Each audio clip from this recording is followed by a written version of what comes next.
Así es de que estamos contentos de poder tener esta audiencia internacional. Muy bien. Les decía que estamos estudiando la primera carta de Pablo a Timoteo. Ya terminamos el capítulo 1 y hoy pues vamos a entrar en el capítulo 2.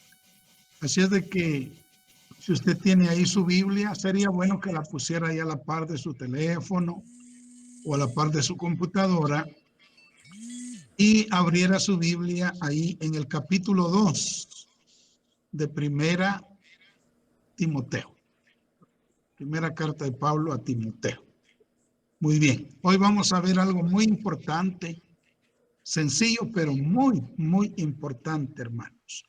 El tema de hoy es la iglesia, su vida de oración y adoración pública. Ese es el tema de hoy. La iglesia, su vida de oración y adoración pública. Bueno, entonces en el capítulo 2 de esta carta encontramos varios tópicos de gran importancia que están relacionados con la vida de oración de la iglesia y también con su vida de adoración en público. Así es de que vamos a entrar rápidamente, pues, y vamos a leer del versículo 1 al versículo 8. Bueno, dice así la palabra de Dios. Fijémonos bien. Exhorto ante todo a que se hagan rogativas, oraciones, peticiones y acciones de gracias por todos los hombres, por los reyes y por todos los que están en eminencia, para que vivamos quieta y reposadamente en toda piedad y honestidad. Porque esto es bueno y agradable delante de Dios nuestro Salvador, el cual quiere que todos los hombres sean salvos y vengan al conocimiento de la verdad. Porque hay un solo Dios y un solo mediador entre Dios y los hombres, Jesucristo hombre, el cual se dio a sí mismo en rescate por todos, de lo cual se dio testimonio a su debido tiempo. Para esto yo fui constituido predicador y apóstol, digo verdad en Cristo y no miento, y maestro de los gentiles en fe y verdad. Quiero pues que los hombres oren en todo lugar, levantando manos santas, sin ira ni contienda. Bueno, esta es la porción que nos va a ocupar en el estudio de hoy. Y vamos a hablar de la iglesia, su vida de oración y su vida de adoración pública. Bueno, lo primero que Pablo nos enseña, hermanos, en este capítulo 2, es que debemos orar por todos aquellos que están en autoridad. Fíjese, debemos orar por todos aquellos que están en autoridad. En los versículos 1 y 2 dice, exhorto ante todo a que se hagan rogativas, oraciones, peticiones y acciones de gracias por todos los hombres, por los reyes y por todos los que están en eminencia, para que vivamos quieta y reposadamente en toda piedad y honestidad. Bueno, la exhortación del Espíritu Santo para la iglesia a través del apóstol Pablo es a que oremos, hermanos, por todos los hombres, principalmente por nuestras autoridades. Fíjese bien lo que dije, que oremos por todos los hombres, principalmente por nuestras autoridades. Bueno, y aquí se nos mencionan 4 maneras de usar la oración. 4 maneras de usar la oración. Bendito sea Dios. No sé si a usted le pasa, pero a veces cuando vamos a orar, no hayamos que orar. Después de 5 o 10 minutos o lo más 15 minutos, ya se nos terminó el material para orar. Pero esto que vamos a ver esta noche nos va a dar material para que podamos pasar por lo menos 1 hora tranquilamente, 1 hora en oración. Así es de que hay 4 maneras que el apóstol Pablo nos enseña acá que podemos usar en la oración. Número 1, rogativas. Rogativas. Podemos tener en nuestro tiempo de comunión con Dios, podemos tener rogativas. Luego podemos tener oraciones. Luego podemos tener peticiones y luego acciones de gracias. Vamos a tratar de entender. Hemos consultado el idioma griego para poder entender cada una de estas 4 expresiones. ¿Qué significa rogativas? ¿Qué significa oraciones? ¿Qué significan peticiones? ¿Y qué significan acciones de gracias? Definitivamente, Pablo usó 4 palabras porque son 4 cosas diferentes. No está hablando de lo mismo. Entonces, vamos a tratar de entender con la ayuda del Señor estos 4 conceptos que podemos usar para nuestra comunicación con Dios. Bueno, primero, Pablo dice que debemos hacer rogativas. Rogativas. Fíjense que en el griego la palabra rogativas es desis, con una H en medio. Desis. Esa es la palabra griega que se usa para rogativas aquí. Y tiene el sentido de una súplica o un ruego vehemente por cosas específicas. Fíjese bien, por cosas. No estoy hablando de personas, no, por cosas específicas. Debemos nosotros entonces hacer rogativas, es decir, súplicas o ruegos, obviamente así, ¿verdad? Con fervor, con vehemencia, por cosas específicas. Por ejemplo, rogarle al Señor por un avivamiento, que eso es lo que hemos estado haciendo durante ya varios años, clamándole a Dios porque envíe el avivamiento, específicamente hablando, pidiéndole el avivamiento. Entonces, esa es una rogativa, porque estamos suplicando, rogando por una cosa específica, en este caso, por un avivamiento. También yo le he rogado al Señor por una gran cosecha de almas, una gran cosecha de almas. También le he rogado al Señor por un río de sanidades, de milagros en la iglesia. También le he rogado, por ejemplo, por la salvación de Guatemala, por la salvación de El Salvador, o por la salvación. Yo ya últimamente me ha entrado, hermanos, en el corazón la necesidad de orar por América, comenzando desde Alaska, Canadá, Estados Unidos, México, Guatemala, El Salvador, Honduras, Nicaragua, Costa Rica, Panamá, Colombia, Venezuela, Ecuador, Bolivia, Uruguay, Paraguay, Chile, Perú, Argentina, Brasil y las Guyanas. He estado orando así específicamente por América.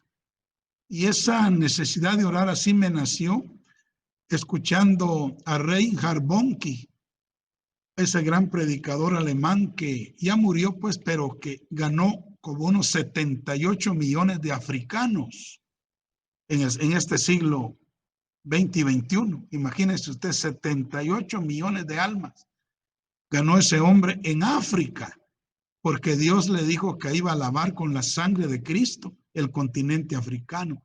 Entonces yo le comenzaba a pedir a Dios así específicamente por América. Esto se le llama rogativas, ¿verdad? Rogativas. También, por ejemplo, el crecimiento numérico de nuestra congregación o la bendición económica de nuestros hermanos en la fe, o también orar por la apertura al evangelio de un país con el que simpatizamos. Bueno, entonces, todas esas son ruegos, son súplicas específicas por cosas específicas. Pero note usted lo que dije, cosas específicas. Bueno, a eso se le llama rogativas. Ese es el sentido que tiene la palabra desis en el griego. Bueno, ahora el otro término que Pablo usa es oraciones. Oraciones. Ahora, en el griego la palabra oraciones es proseuge.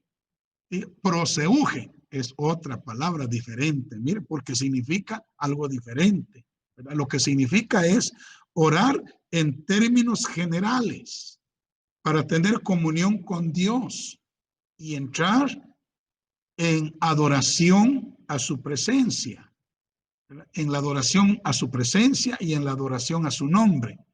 Aquí casi no pedimos cosas, ni pedimos por personas, sino que platicamos con Dios.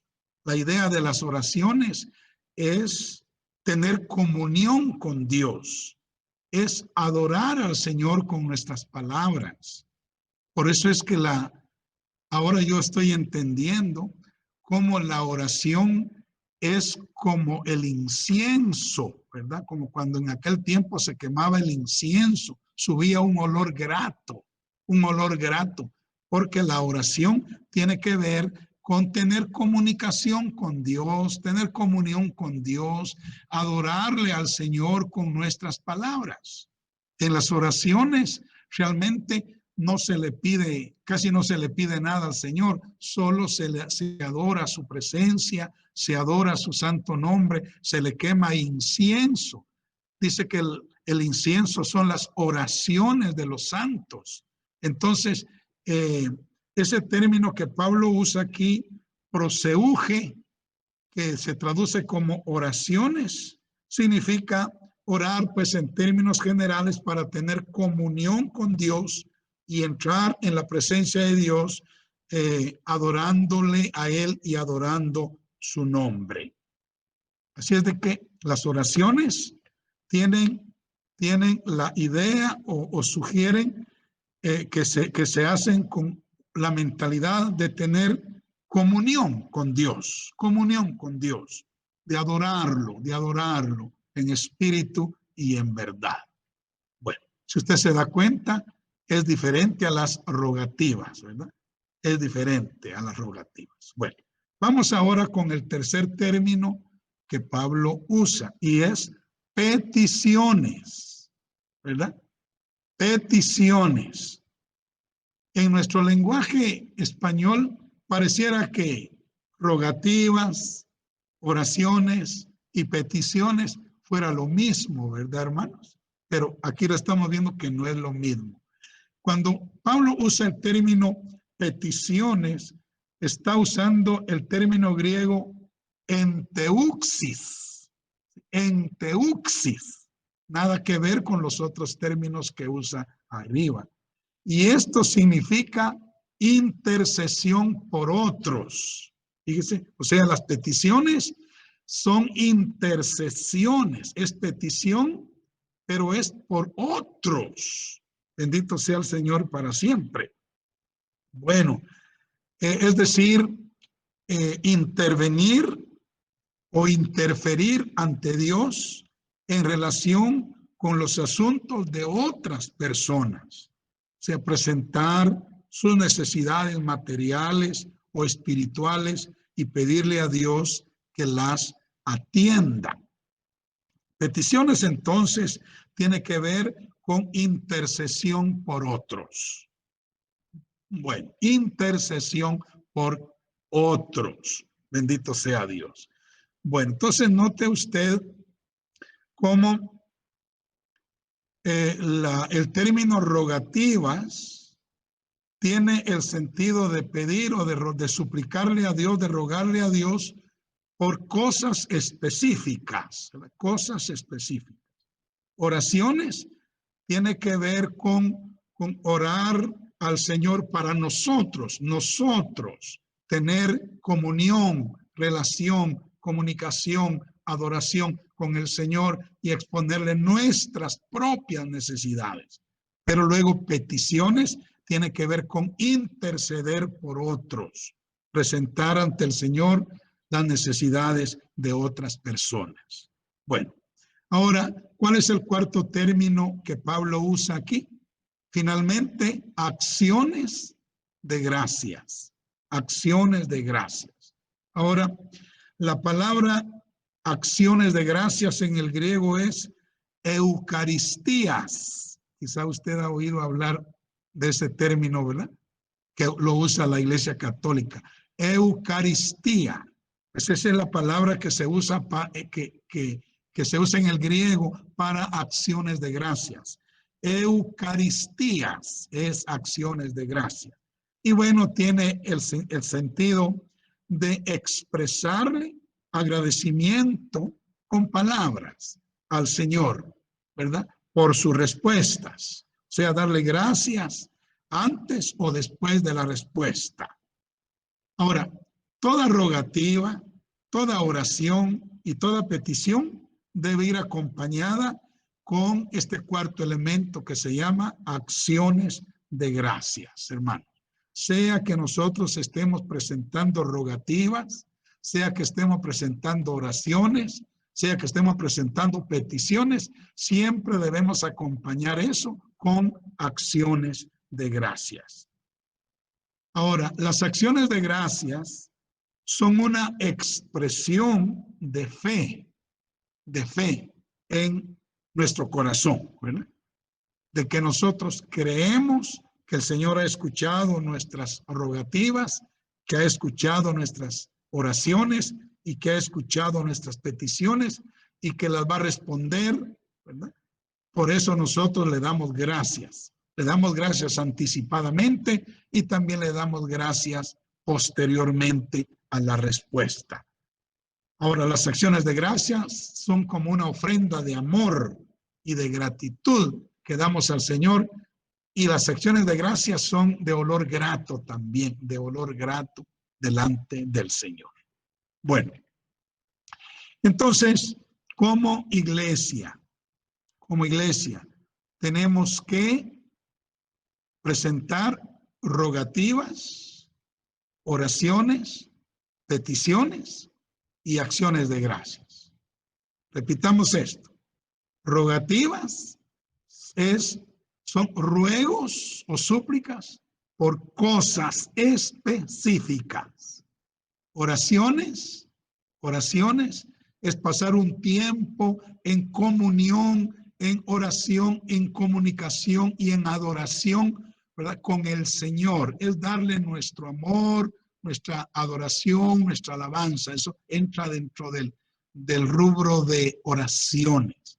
Peticiones, eso es intercesión por otras personas, por otros hermanos, familiares, etcétera. Y luego, pues las acciones de gracias, eso no debe faltar en cada una de estas fases de la oración que debemos hacer ante el Señor. Bueno, pasemos ahora al segundo punto. Pablo no solamente nos enseña estos cuatro aspectos, ¿verdad?, de la oración y de la adoración de la iglesia al Señor, sino que luego nos señala por quiénes debemos hacerlos, por quiénes debemos hacerlos. Pablo es específico y nos señala que debemos hacerlo por todos los hombres todos los hombres, mayormente por nuestras autoridades. Bueno, entonces, eso es lo que vamos a ver ahora. En primer lugar, ¿por quién debemos presentar nuestras rogativas? ¿Por quién debemos presentar nuestras oraciones, nuestras peticiones y nuestras acciones de gracias? Primero, por todos los hombres. Y aquí la idea es que, hermanos, como cristianos, como miembros de la iglesia, oremos por todos los hombres, por los buenos y también por los malos. Fíjese, por los que creemos que son dignos de nuestras oraciones y por los que consideramos indignos de nuestras oraciones. O sea, debemos orar por todos los hombres. Es nuestro deber, entonces, como cristianos, ¿verdad? Como iglesia, orar por todos los hombres. Así lo dice Pablo aquí. No solo por aquellos que nos caen bien, ¿verdad, hermanos? Sino también por los que nos caen mal. No solo por los que nos hacen bien, ¿verdad? Los que nos ayudan, los que nos bendicen, sino también por los que nos hacen mal. También debemos orar. Si logramos llegar a este punto de orar por todos los hombres, sean buenos o sean malos, sean dignos o sean indignos, nos hagan bien o nos hagan mal, si logramos llegar al punto de orar por todos los hombres, ¿sabe? Seremos bendecidos en esta tierra, en esta vida, y seremos bendecidos por la eternidad. Bueno, entonces por todos los hombres. Pero luego Pablo dice, por nuestras autoridades, o sea, por los reyes y por todos los que están en eminencia. Eso es nuestras autoridades. Hablemos de los reyes primeramente. ¿Quiénes son los reyes en nuestros días? Bueno, ahora casi no hay gobernantes que tengan ese título, pero siguen teniendo ese puesto, ¿verdad? Esa posición. Los reyes son los gobernantes de las naciones, los que forman parte del gobierno de cada país del mundo, tanto los buenos gobernantes como los malos. Bueno, entonces debemos orar por todos los reyes, por los reyes, los gobernantes, sea que los conozcamos o no los conozcamos. Debemos orar por los reyes. Cuando Pablo pide oración por los reyes, óigase bien lo que le digo, el rey que ocupaba el trono en el Imperio Romano era Nerón. Y este hombre, hermanos, ha sido quizá el más malvado de todos los reyes de la tierra. Pero Pablo dice y enseña a Timoteo que debemos orar por ellos. Imagínense, quiere decir que no solo por los buenos, sino también por los malos debemos orar. Confirmando así pues que oremos por todos los reyes, por todos los reyes. Y luego dice, por todos los que están en eminencia, todos los que están en cualquier puesto de autoridad o superioridad. Debemos orar por todos los que están en eminencia. Voy a comenzar desde el hogar. Desde el hogar. ¿Quiénes son los que están en autoridad en el hogar? Papá y mamá. Los hijos cristianos deben orar por sus padres. No solo los padres por sus hijos. En el caso mío, yo oro por mis hijos todos los días, ¿verdad? Pero no estamos hablando aquí de la oración de los padres a los hijos, sino que estamos hablando de la oración por las autoridades. Entonces los padres son autoridad para los hijos. Los hijos deben orar por sus padres. Bueno, luego la esposa debe orar por el esposo, porque la autoridad en el hogar es el esposo, ¿verdad? El esposo es la cabeza y luego la esposa es el cuerpo. Y luego juntos forman a los padres, ¿verdad? Sobre los hijos. Los hijos deben orar por los padres y luego la esposa debe orar por el esposo, porque él está en un lugar de eminencia, o sea, de autoridad en el hogar. Bendito sea Dios. Así es de que las esposas oren por sus esposos. De esa manera no solo estarán orando por ese ser que aman, ¿verdad? Por ese ser que trabaja y que está ahí para respaldar el hogar, sino que estarán orando en la voluntad de Dios, para obedecer la voluntad de Dios. Ahora, en el trabajo también hay autoridad. Sabe que todo empleado debe orar por sus patronos, debe orar por sus jefes, por sus supervisores.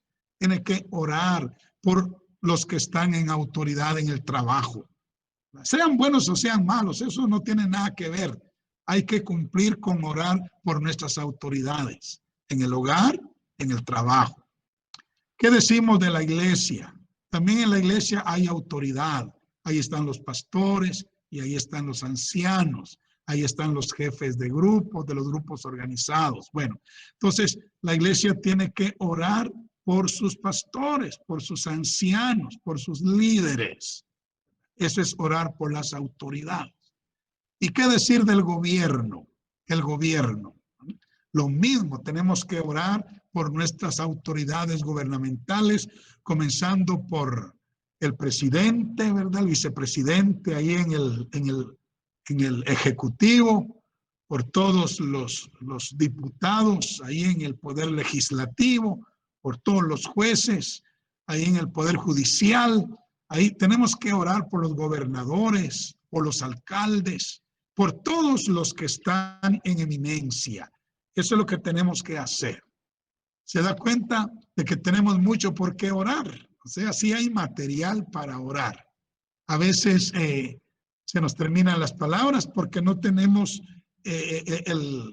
o no nos recordamos que tenemos que orar por estas cosas.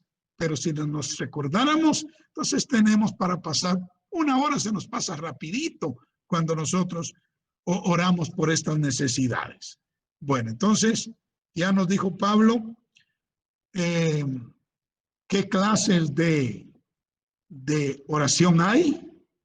Ya nos dijo por quiénes tenemos que orar, ¿verdad? Por todos los hombres en términos generales, pero también por los reyes, ya más específico, y por los que están en eminencia, los que están en autoridad en la casa, en el trabajo, en la iglesia y en el Estado, en el país. Tenemos que orar por ellos. Bueno, ahora, para ir terminando ya, Pablo nos enseña la forma en la que debemos orar. Sí, la manera, esa es la palabra, la manera en que debemos orar. En el versículo 8 de esta porción en el capítulo 1, versículo 8, Pablo dice, déjeme ver, no, ese capítulo 2, versículo 8. Sí, es el capítulo que nos está ocupando. Pablo dice que debemos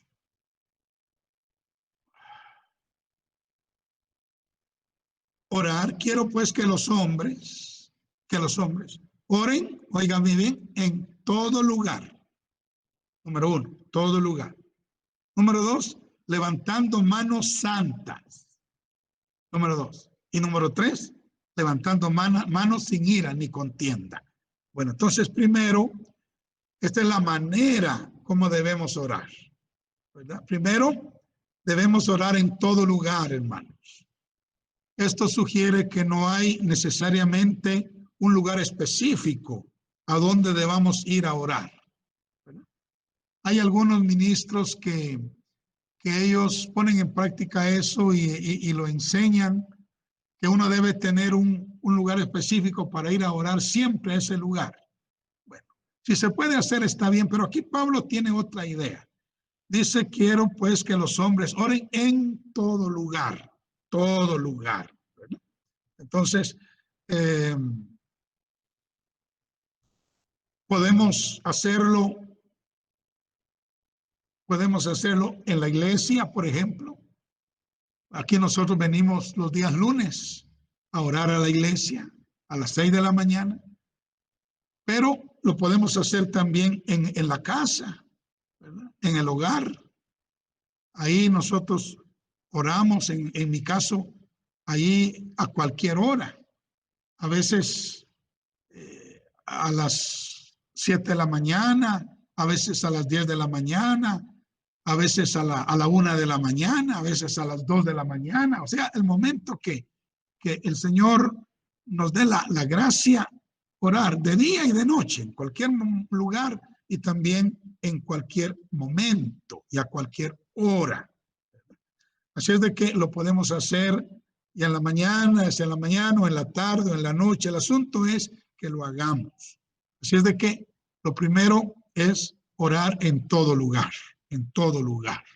Bendito sea Dios. ¿Saben que hay algunos hermanos que el tiempo de oración, su tiempo de oración lo llevan a cabo mientras van manejando, ahí en el tráfico, ¿verdad? Porque a veces no les quedó tiempo de orar en la casa, pero se pasan 20 minutos, 30 minutos, 1 hora en el carro manejando ahí en el tráfico, ahí oran, ahí oran.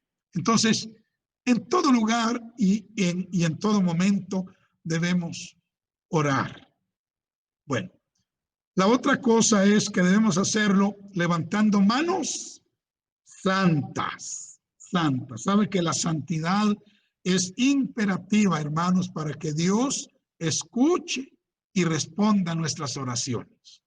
Si hay pecado en nuestra vida, el pecado va a impedir que Dios escuche nuestras oraciones y que Dios las responda. Por eso es de que debemos vivir en santidad para que nuestras oraciones no tengan estorbo, ¿verdad?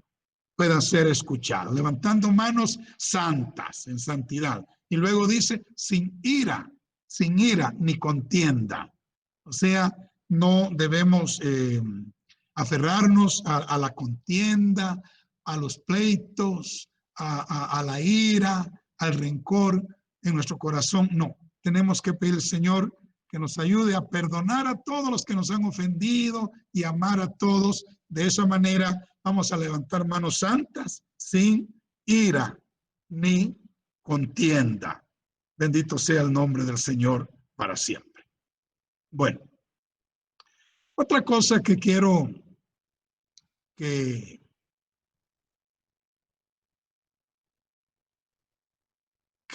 miremos es la carta que le escribió Pablo a Tito sobre este particular, sobre este asunto. Vamos a leer Tito, capítulo 3, versículo 1 al 3.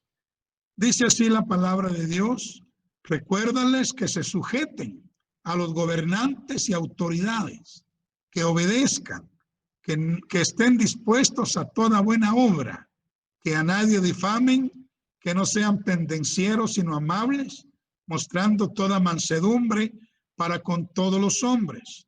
Porque nosotros también éramos en otro tiempo insensatos, rebeldes, extraviados, esclavos de concupiscencias y deleites diversos, viviendo en malicia y envidia, aborrecibles y aborreciéndonos unos a otros. Óigame bien, no solo debemos orar, hermanos, por nuestros gobernantes y autoridades, sí, sino que también debemos sujetarnos a ellos. Así lo dice acá. Debemos sujetarnos. Recuérdales, dice Pablo, que se sujeten a los gobernantes y autoridades. Debemos no solo orar por ellos, sino que también debemos sujetarnos a ellos. Es decir, debemos caminar bajo esa autoridad de una forma correcta, sin rebeliones, sin manifestaciones subversivas, ni de ninguna índole. Nuestra actitud hacia las autoridades debe ser de humilde sumisión y respeto. Humilde sumisión y respeto. No tanto por la persona en sí, sino por la posición que ocupa, que es una posición de autoridad. Así es de que debemos sujetarnos a nuestras autoridades. También debemos obedecerles. O sea, todo lo que nuestras autoridades nos ordenen, debemos obedecer. Digamos, en todas las leyes, Obviamente, aquello que no riña, ¿verdad, hermanos? Con la voluntad revelada de Dios. Sí. Si nos están ordenando hacer cosas que se rebelan contra la voluntad de Dios, ahí no estamos obligados a obedecerles a ellos, ¿verdad? Porque ellos mismos están en rebelión contra la máxima autoridad que es el Señor. Así es de que si nos están mandando a hacer cosas que pecan contra Dios, Hechos 5:29 dice, es necesario obedecer a Dios antes que a los hombres. Pero en todo lo demás, en todo aquello que no riña con la voluntad de Dios, hay que someternos y hay que obedecer a nuestras autoridades. Ahí en el hogar, ahí en el trabajo, ahí en la iglesia y ahí en el país, ¿verdad? En el estado. Hay que someternos, hay que obedecer a nuestras autoridades. Ahora, ¿por qué? Porque toda autoridad viene de Dios. Y cuando uno le obedece a la autoridad y la autoridad está realmente en lo correcto, la que no se ha salido de la voluntad de Dios, entonces uno le está obedeciendo a Dios cuando uno obedece a la autoridad. Bueno, las razones por las cuales debemos orar, sujetarnos y obedecer a nuestras autoridades, Pablo nos las da aquí en este pasaje que hemos leído. La primera razón es para que vivamos quieta y reposadamente. Fíjese bien. Las oraciones de los hijos de Dios pueden traer paz, tranquilidad a los pueblos y a las naciones. De esto podemos deducir tristemente que si no tenemos paz en las naciones es porque la iglesia no ha estado haciendo su labor de oración, o sea, no hemos orado lo suficiente. Pero si nosotros oramos lo suficiente, vamos a vivir quieta y reposadamente, dice acá. Y luego, lo segundo, para que vivamos en toda piedad y honestidad. O sea, también vemos que Pablo asocia la oración con la piedad y la honestidad. La oración de los justos, hermanos, óigame bien, hace que el pecado se frene, fíjese, que el pecado se detenga, que la corrupción cese y que uno comience a vivir en piedad y en honestidad. Por lo tanto, debemos orar sin cesar por nuestras autoridades para que podamos vivir en piedad y en honestidad. Sí. Y luego la tercera razón es porque esto es bueno y agradable delante de Dios. Y hermanos, finalmente lo que nos importa más que todo es agradar a Dios. Para Dios, la oración de sus santos es buena, es agradable, es valiosa, es importante, sí, importante. A Dios le agrada que oremos por todos los hombres, principalmente por nuestras autoridades. Y luego, Pablo dice, el cual quiere que todos los hombres sean salvos y vengan al conocimiento de la verdad. Óigame, este es finalmente el propósito que Dios tiene al enseñarnos a que oremos y nos sujetemos a nuestras autoridades. El propósito es que todos los hombres sean salvos y vengan al conocimiento de la verdad. Hermanos, nuestras oraciones pueden colaborar con la misión que Cristo trajo a la tierra. ¿Sabe? Él vino a morir y de la manera más cruel que uno se puede imaginar para poder salvar a la humanidad, salvar a los hombres, darles vida eterna. Él pagó un precio altísimo. Ahora Él quiere que nosotros cooperemos con Él a través de nuestra oración, a través de nuestra comunión con Él, que nosotros oremos y clamemos al Señor por todos los hombres, por los reyes, por los que están en eminencia, para que ellos sean salvos y vengan al conocimiento de la verdad. O sea, hay un propósito al final que Dios tiene al enseñarnos a orar de esta manera, que los hombres sean salvos y vengan al conocimiento de la verdad. Bueno, entonces la clase de hoy ha consistido en aprender la actitud correcta que debemos tener ante nuestras autoridades, una actitud de respeto, de sumisión y de obediencia en todo aquello que no viole los mandamientos de la palabra de Dios. Y también la clase de hoy ha consistido en enseñarnos, en instruirnos a orar por todos los hombres, por los reyes y por los que están en eminencia, para que podamos vivir quieta y reposadamente en toda piedad y honestidad, ¿verdad? Y que podamos finalmente lograr que la mayor cantidad posible de los hombres sean salvos y vengan al conocimiento de la verdad. Como iglesia jugamos un papel importantísimo en este mundo, hermanos.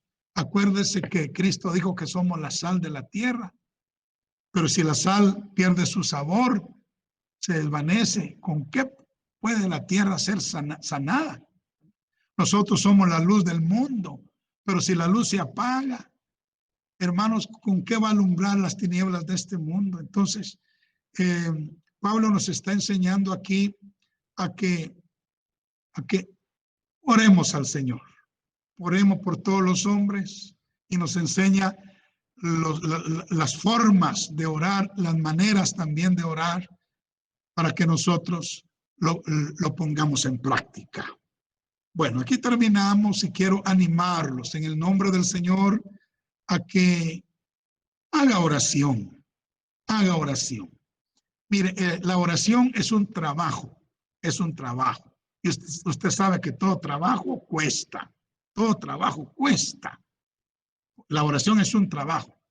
Pero hay una cosa lindísima, es que todo trabajo tiene su paga, tiene su recompensa. Y hacer la oración, ¿verdad? Toda oración tiene su paga, tiene su recompensa. Bendito sea el Señor. Entonces, trabajemos en la oración también. Trabajemos en la oración y repasemos la clase de hoy. Esta clase queda grabada, ¿verdad? Ahí en Facebook, en YouTube, y usted puede regresar a ella y repasarla, ¿verdad? Y repasarla, y entonces ocupar su tiempo orando de la manera que el Espíritu Santo nos enseña a través del apóstol Pablo. Bueno, que Dios les bendiga, hermanos.